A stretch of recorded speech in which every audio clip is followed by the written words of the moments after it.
Patuloy ang pag-aalboroto ng Bulkang Canlaon sa Negros Island. Maliban sa lindol at paglabas ng abo, 2 beses itong pumutok Pebrero ngayong taon. Ayon kay FIVOX Director Dr. Teresito Bacolcol, sa ilalim ng Alert Level 2, asahan na ng mga residente ang pagputok ng bulkan at pagbuga ng abo ng Canlaon, 1 hanggang 4 na beses sa loob ng isang araw. Dahil dito, pinapayuhan ng mga residente na huwag magpakakampante lalo't may posibilidad pa rin na itaas sa Alert Level 3 ang bulkan.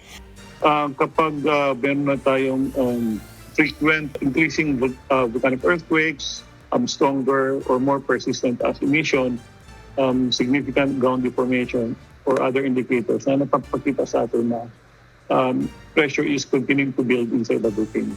Ayon naman kay Office of Civil Defense, Negros Island Director Renato Sermeno, pinaghahanda na ang mga LGUs sa posibleng massive evacuation lalo't halos kompleto na ang mga parameters para itaas ang Canlaon sa Alert Level 3.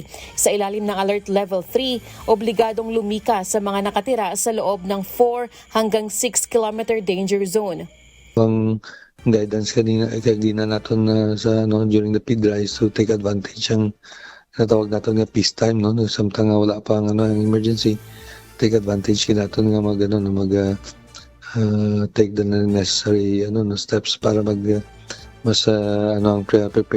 preparedness natin. Also ang ang DILG to issue a memorandum for local government units to prepare for possible evacuation. Pero hamon na naman sa mga LGUs ang mga lilipatang evacuation center dahil may pasok pa ang mga estudyante. Naipaunayan na anya ang mga LGU sa Department of Education sa posibleng paggamit ng mga eskwelahan na temporary shelter ng mga evacuees. Isa rin sa problema ang kakulangan ng pondo, lalo't naubos ng halos quick response fund ng mga LGU sa nakaraang 7 buwan na pamamalagi ng mga evacuees sa paaralan. Sa bahagi naman ng DSWD, sapat pa ang kanilang food packs para ipamahagi sa loob ng ilang araw. Lalaine Moreno, humahataw sa Balita Ngayon.